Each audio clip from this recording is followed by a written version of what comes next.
తల్లిదండ్రులుగా ఉన్నటువంటి వారు వారి పిల్లల పట్ల ఎలా ఉండాలి, వారి పిల్లల్ని మనం ఏమి చేయాలి, పిల్లల పట్ల అందరికి ఎలా ఉంటాయి ఆశలు? నా కొడుకు నా కూతురు అట్లుండాలా ఇట్లుండాలా అలా ఉండాలి ఇలా ఉండాలని ఆశలు చాలా ఉంటాయి. ఆశలు ఉండడం తప్పులేదు. మరలా పిల్లల్ని చాలా గారాబం చేస్తారు. గారాబం చేయటంలోనూ తప్పులేదు, ఎందుకంటే అది ప్రేమ. కానీ ఆ గారాబము ఆ ప్రేమ తప్పుడుగా పోయే విధంగా ఉండకూడదు. ఆ పిల్లల్ని చిన్నప్పటి నుండి మనకి ఇచ్చినటువంటి బహుమానం గర్భఫలము, యెహోవా యిచ్చు బహుమానం. గర్భఫలం లేకుండా ఎంతో మంది ఎన్నో పూజలు పురస్కారాలు వ్రతులు ఎన్నెన్నో చేస్తున్నారు. హాస్పిటల్ కానీ లక్షలు తగిలేస్తున్నారు. దేవుడు మిమ్మల్ని భార్యాభర్తలుగా మిమ్మల్ని దీవించి ఆశీర్వదించి పిల్లలు అనేటువంటి సంతానాన్ని, స్వాస్థం అనేటువంటి కుమారుల్ని, గర్భఫలం అనేటువంటి బహుమానాన్ని మీకు ఇచ్చినాడు. ఆ గర్భఫలాన్ని మీరు ఎంత జాగ్రత్తగా చూసుకోవాలంటే అంత జాగ్రత్తగా చూసుకోవాలి. తల్లిదండ్రులు పిల్లలను వదిలేసినటువంటి కాలాలు ఎన్నో, బజార్లో వదిలేసినటువంటి పరిస్థితులు ఎన్నో. అంటే అంటే పూర్తి మామూలుగా వదిలేసి ఇంకెప్పుడు రావద్దన్నట్టు కాదు, వాడికి ఎట్లన పోని ఎట్లన తిరిగి అని వదిలేసినటువంటి రోజులు, మనుషులు ఎంతో మంది ఎన్నో రోజులు అలా ఉన్నాయి.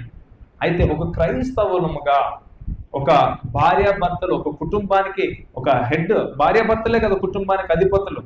ఆ అధిపతులుగా వారి పిల్లల్ని ఎలా చూసుకోవాలో, ఎలా నడిపించాలి, ఎలా నేర్పించాలంటే సామెతల గ్రంథం 22వ అధ్యాయం 6వ వచనంలో మనకి మాట కనిపిస్తుంది. సామెతల గ్రంథము 22వ అధ్యాయం 6వ వచనం.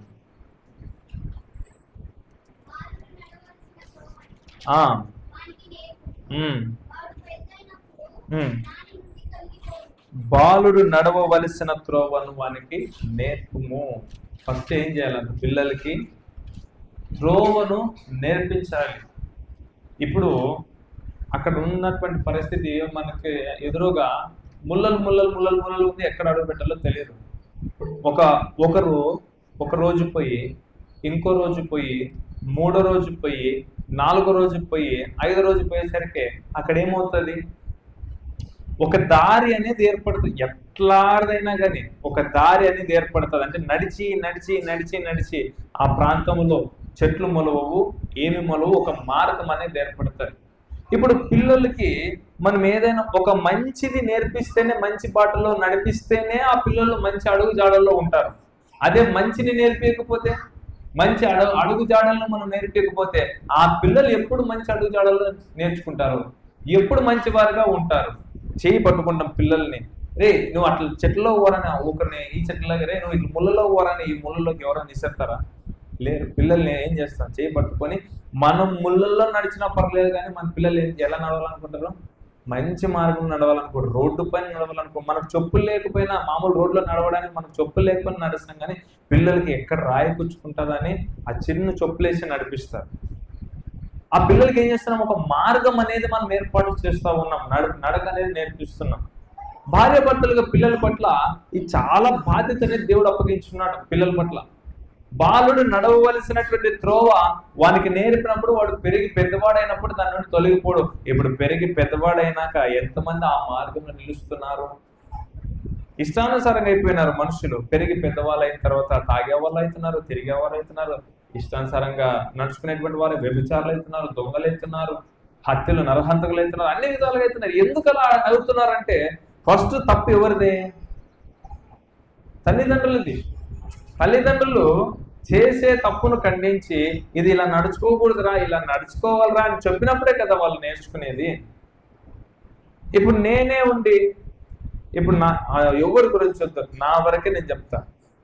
నన్ను మా నాన్న మాటి మాటికి బ్రాందీ షాప్కి పంపిపోకున్నట్లు ఉండింటే తాగుడు నేర్చుకునేవాడిని. మా నాన్న నా ఎదురుగా మాటి మాటికి సిగరెట్ తాకోకుండా ఉండింటే నేను సిగరెట్ అలవాటు నేర్చుకునేవాడినా. మా నాన్న మంచిగా జీవించినట్టు, అంటే దేవుని ఎందుకు భయభక్తులు కలిగి జీవించిన వాడుగా ఉండింటే నేను ఈ లోకంలో కలిసిపోయేటువంటి వాడినా? లేదు కదా. ఎందుకంటే మన అలవాట్లే, మన నడవడికే పిల్లలకు వస్తుంది. అంటే మనం ఏ కల్చర్ అయితే కలిగి ఉన్నామో అదే కల్చరే పిల్లలకు వస్తుంది. మొదటగా భార్యాభర్తలు అనేటువంటి వారు దేవుడు అంటే భయము భక్తి కలిగినటువంటి వారైతే అదే భయము భక్తి పిల్లలకు నేర్పిస్తారు. రే దేవుడు ఉన్నాడు రా, దేవుడు చూస్తున్నాడు రా, అలా చేయకూడదురా, ఇలా ఉండకూడదురా అని పిల్లలు నేర్పిస్తే వారికి ఆ మాట గుచ్చి గుచ్చి గుచ్చి గుచ్చి చెప్పడం వల్ల ఏమైతే వాళ్ళకి దేవుడు ఉన్నాడంట, ఇలా చేయకూడదంట, తాగకూడదంట, సిగరెట్లు తాగకూడదంట, అలా ఉండకూడదంట అని వాళ్ళ ఆ భయం వారిని ఏం చేస్తుంది అంచివేసి ఆ మార్గం వాళ్ళు ఒకవేళ తాగే వాళ్ళు వచ్చినా, వారు ఒకవేళ సిగరెట్ తాగే పరిస్థితులు వచ్చిన అమ్మో మా అమ్మ నాన్న చెప్పినారు తాగకూడదంట, మా అమ్మ నాన్న చెప్పిన సిగరెట్ తాగకూడదంట, అక్కడ పోకూడదంట, ఇక్కడ పోకూడదంట అని ఆ మాటలు వాళ్ళు పెరిగి పెద్దవాడైనా కానీ దాని నుండి తొలగిపోకున్నట్లు, లోకంలో కలిసిపోకున్నట్లు. చిన్నప్పటి నుండి మన పిల్లలు ఏమి చేస్తారంటే దానికి అలవాట్లకి అన్నింటికి వదిలేసి వారు లేనిపోని మన దగ్గరికి తీసుకొని వచ్చి పెట్టినప్పుడు అయ్యో అమ్మ అప్ప అని ఎంత ఏడ్చినా బెస్ట్, లాభం లేదు.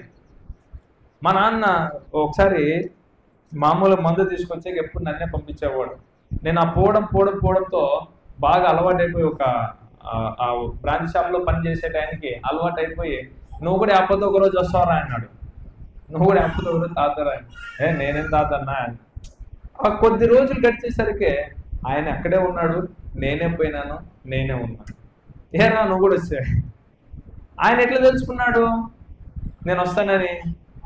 మా నాయన పంపిస్తున్నాడు, తాగే పోరా తీసుకురా అని. నేను చెప్పినాడు కదా, నేను పోయి ఆ టేస్ట్ ఎలా ఉంటుందో నేను కూడా చూడాలా అని నేను కూడా పడిపోయాను. అదే నాన్న పంపించిపోయింటే, అదే నాన్న జాగ్రత్తగా ఉండింటే, అదే బాగా మంచిగా ఉండింటే నేను పోయేవాడిని కాదు. ఒకవేళ నేను తప్పుడు పోతున్నా తీసుకొని వచ్చి బెల్ట్ ఇరిగిపోయేటట్లా కొట్టేవాడు. ఆయన తాగుబోతులుడే, పిల్లలు తాగుబోతులు, ఆయన అట్లా చేసినాడే, పిల్లలు ఇట్లా చేసినలే అనే ముద్ర చాలా మందికి వస్తుందా లేదా? ఎందుకంటే వాళ్ళు ఆయన తల్లిదండ్రులు వాళ్ళు అట్లా చేస్తున్నారు కాబట్టి తల్లిదండ్రులను బట్టి పిల్లలు కూడా అలానే తయారయ్యారు. మొదటగా పిల్లలకు వాళ్ళు ఎట్లా నడుచుకోవాలో, వాళ్ళు ఎలా జీవించాలో నేర్పించాలి.